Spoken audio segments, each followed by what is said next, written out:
Donc, Frederic, here you are. Welcome. yes, thank you.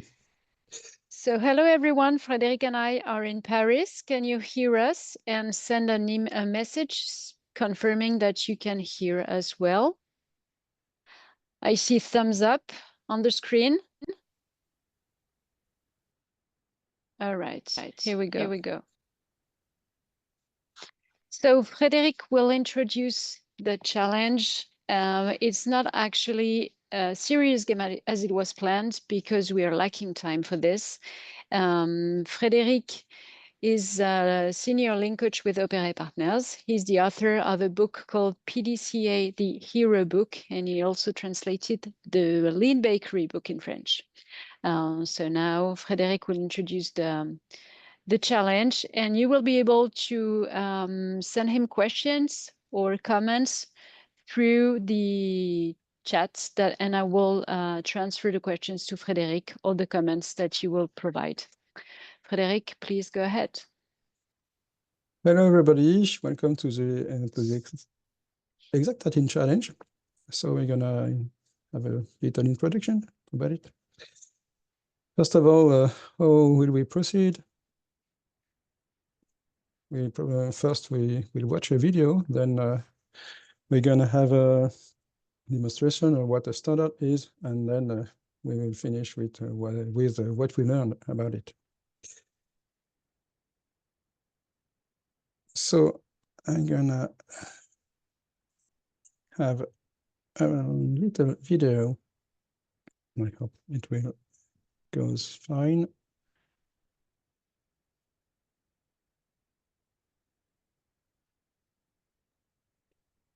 Okay.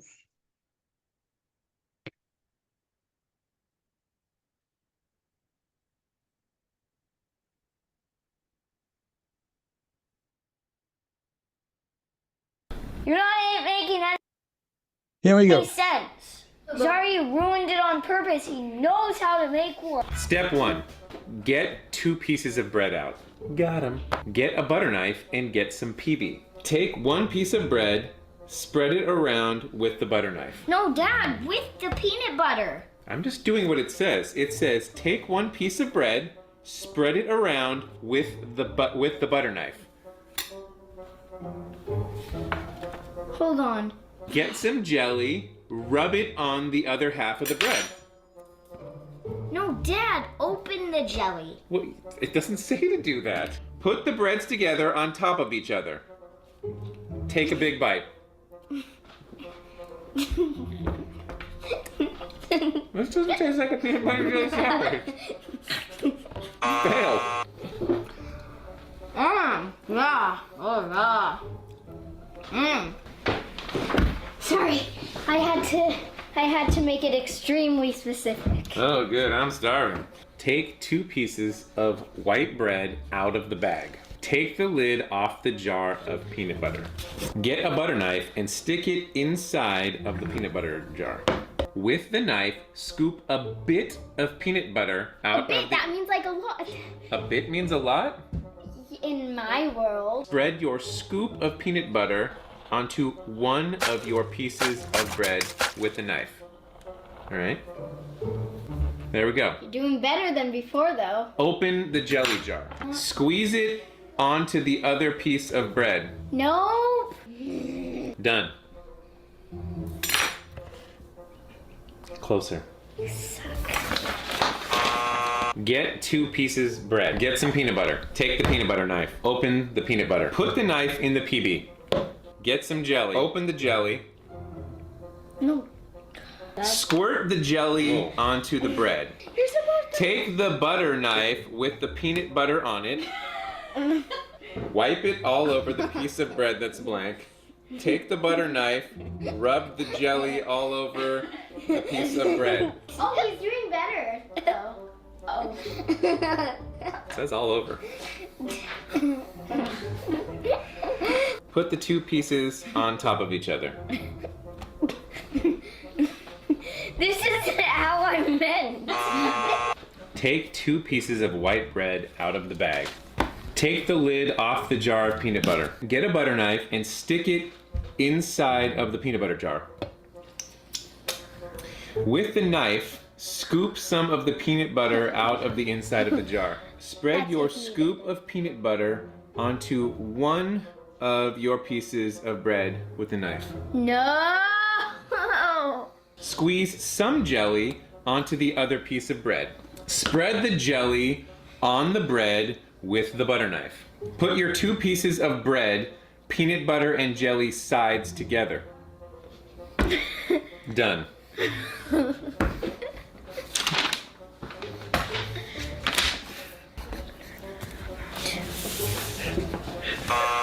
Get two pieces of bread. Get some peanut butter. Get some jelly. Open the peanut butter. Get a butter knife. Put the butter knife in the peanut butter. Take the butter knife out of the peanut butter. You did it wrong. No. Take one piece of bread and take the butter knife that has the peanut butter on it and spread it all over the top of the piece of bread. Dad, That's the top. I mean the sides. Squirt some on another piece of bread. Take the butter knife, rub it all over the top of the piece of bread. I quit. You're not making any sense. Zari ruined it on purpose. He knows how to make one. I know, Evan. It's the joke. It's the game that we're playing. Oh. Do you know how to eat a piece of bread? You want to take your sandwich with you?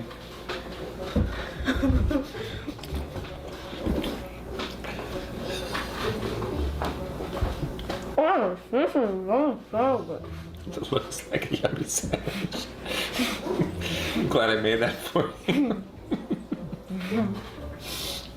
Can I have safe one with it? Yeah, go take that one to mommy. Okay. I edited a bit. Take two pieces of white bread. Take the lid off the jar of peanut butter. Get a butter knife and stick it inside of the peanut butter jar. With the knife, scoop some of the peanut butter out of the inside of the jar. Spread your scoop of peanut butter onto the face of one of your pieces of bread with the knife. Squeeze some jelly onto the other piece of bread. Spread the jelly on the bread with the butter knife. Put your two pieces of bread, peanut butter and jelly sides together. Done. Now eat it. Not the best, Well, you made it. but so I think it qualifies. That's a win. Woohoo! Well, Evan and Jonah, did that go as you expected? So let's back. It works. Okay, Frederic, what's next? Okay, so let's have some explanation about what we saw. So, as you can see, there was a little problem for the two child to make their father to do a peanut butter and a jelly sandwich. What was the problem for them? What was wrong with the instructions the children gave to their father? You can answer Frederic's questions through the chat section, please.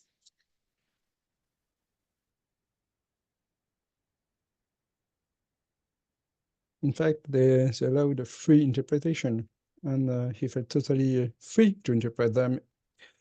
Eventually, his daughter made his modus operandi so explicit that he no longer had a choice in interpreting anything.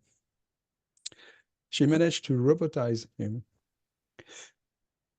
In fact, there is a more structured and efficient way to do this, the standard. We can have the same results and better with another way. So in a standard, there is a title. It explains what we want to achieve. Then we have some prerequisites, the condition of the workstation, material, tools, etc. They define the normal situation before starting any operation.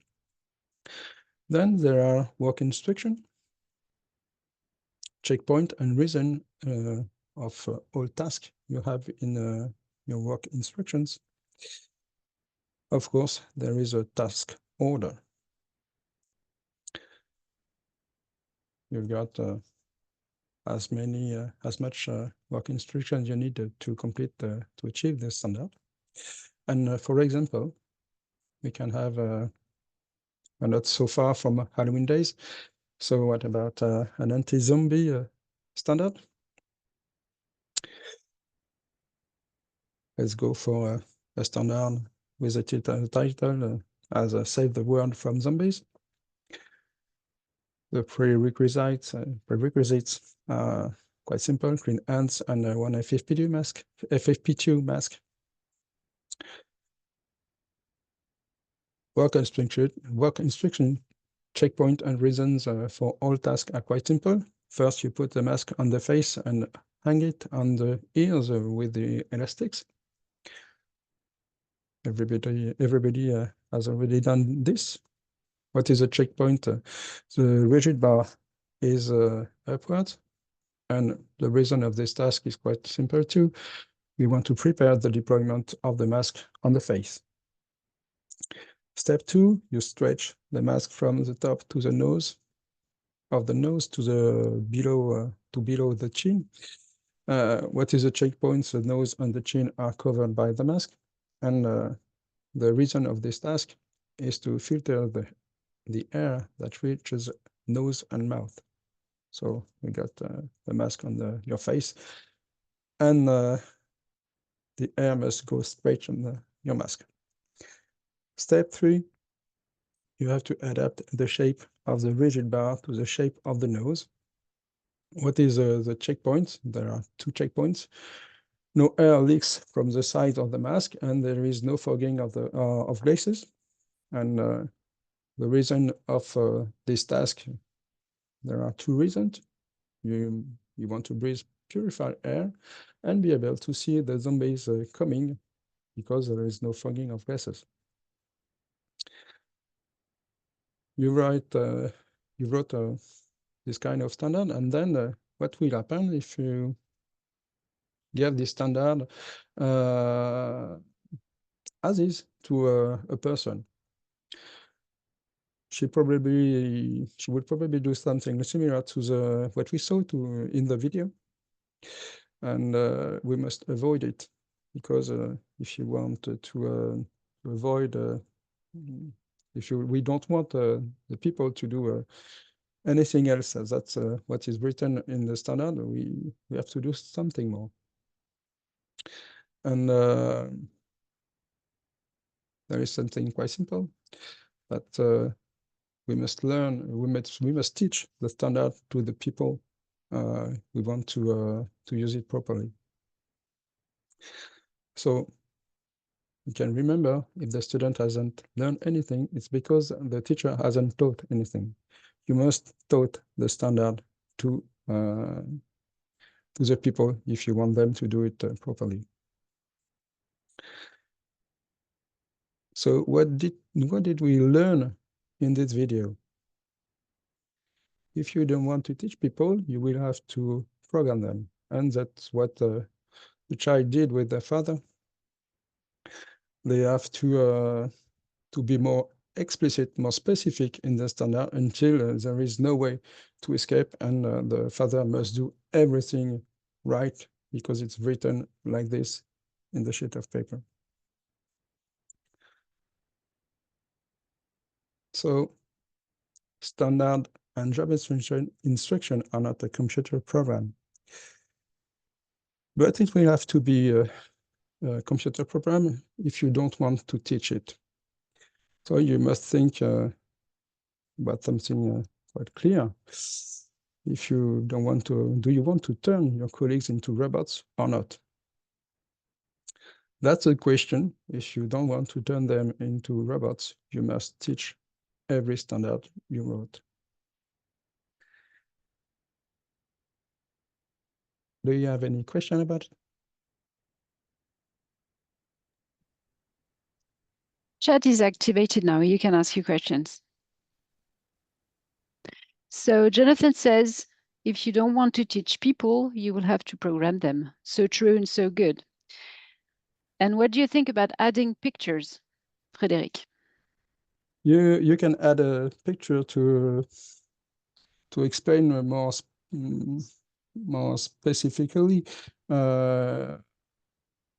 any task, but it's better if the people who are teach the standard do it themselves. If you start to put pictures into your standard, you have the aim eventually to put it on the shelf and let everybody use it alone, and there is no teaching. So you can be sure there won't be any interpretation, misunderstanding about it. So I prefer the people who I teach the standard to put themselves their picture when I teach them the standard. Jan is asking, did you try some of those examples with employees or operators during workshops? And do you have a favorite one to use? I'm sorry, I didn't understand. Is asking about the peanut butter and jelly or zombies FFP2 series game. Yes, I did them. I used to use the FFP2 standard because there is less stuff to prepare, but I also did the standard teaching with peanut butter and jelly sandwich. There is less things to prepare with FFP2 mask. Okay. Fabien is asking, what is the difference between standard work and work instruction? The main difference is a checkpoint. With the checkpoint, you can be sure that you're able to engage the next state, because you know when it's okay and not okay. So you can use a red bean. You can call a colleague if you're not sure about the good end of any operation. With job instruction, you get a list of instructions that are taught by a knowledgeable colleague, but mainly there isn't any checkpoint. And Andre says, so a first task in the work instruction list could be attend the training of the standard. This way, everyone is aware for the need to learn and teach the standard. Yes, that's right. It's a bit difficult to be sure that this instruction will be taken in account. Don't go alone is not sufficient to convince people. Okay, more questions? Could you summarize the process to create a standard, asks Diana. So the process is quite simple. You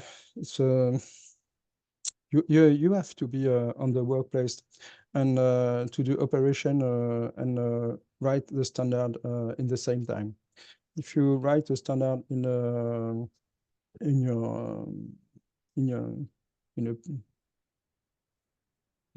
other place than the workplace, you will probably lost something very useful as like checkpoints.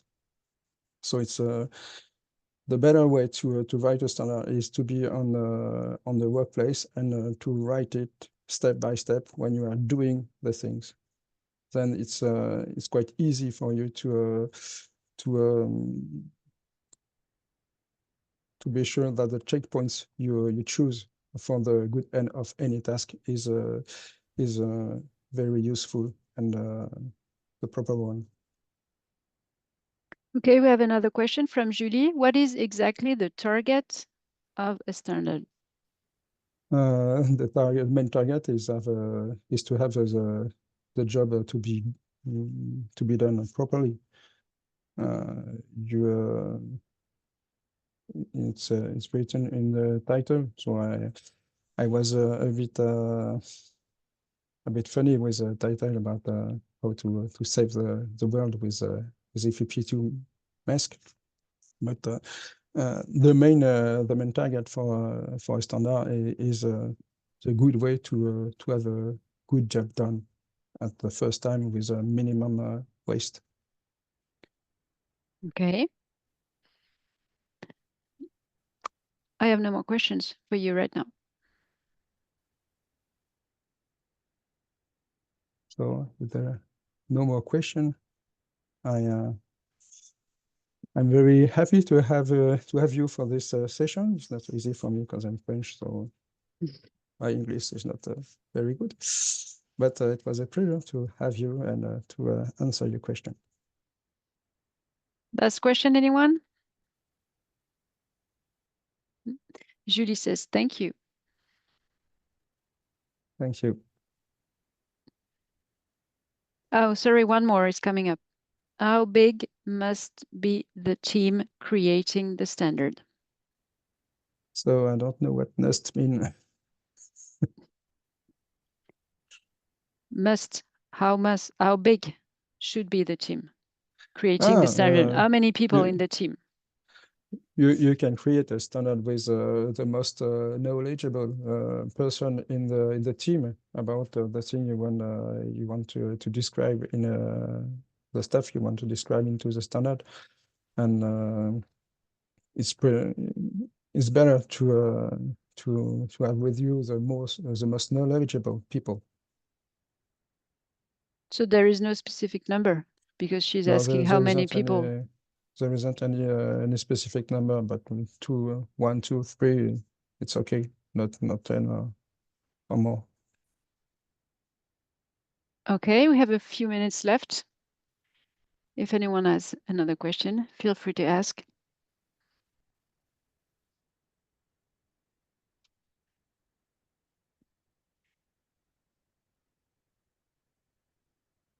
Well, I think we're done with the questions. Frederic, would you like to add something? Oh, yes. Hold on. Any book recommended? Diana is asking. That's a good question. There are many books. So it's difficult for me. I like an English one from Michael Ballet, The Gold Mine is an interesting book with probably a first-hand experience, and there are a lot of theory books, but I can't recommend it. I can't recommend them. The Gold Mine from Michael Ballet is a very interesting one. Okay. I have another question from Paul. What event should trigger the writing of a standard? If you don't have any standard about one operation, you can write a standard, and you can write one when you solve the problem and you want to achieve the problem solving by keeping what you learn with your problem solving. You can write a standard which can what's the word for it? Conserver déjà. To keep? When you want to keep the knowledge of a problem resolution, you can write a standard which describe the best way to do things, which has been raised by the problem solving. Okay. Does that answer your question, Paul? Yes, it does.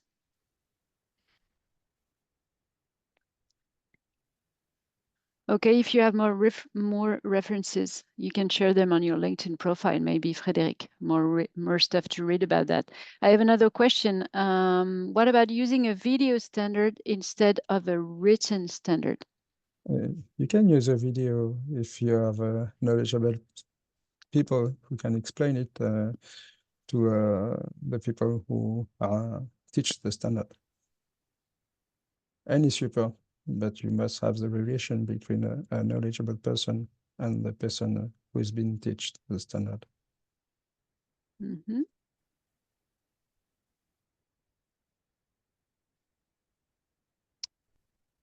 Okay, 3 minutes left. No more question? Then I guess we can say goodbye to everyone. So, goodbye, everyone.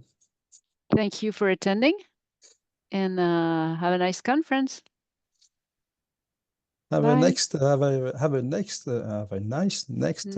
webinar. Goodbye. Thank you. Thank you, everyone. Bye.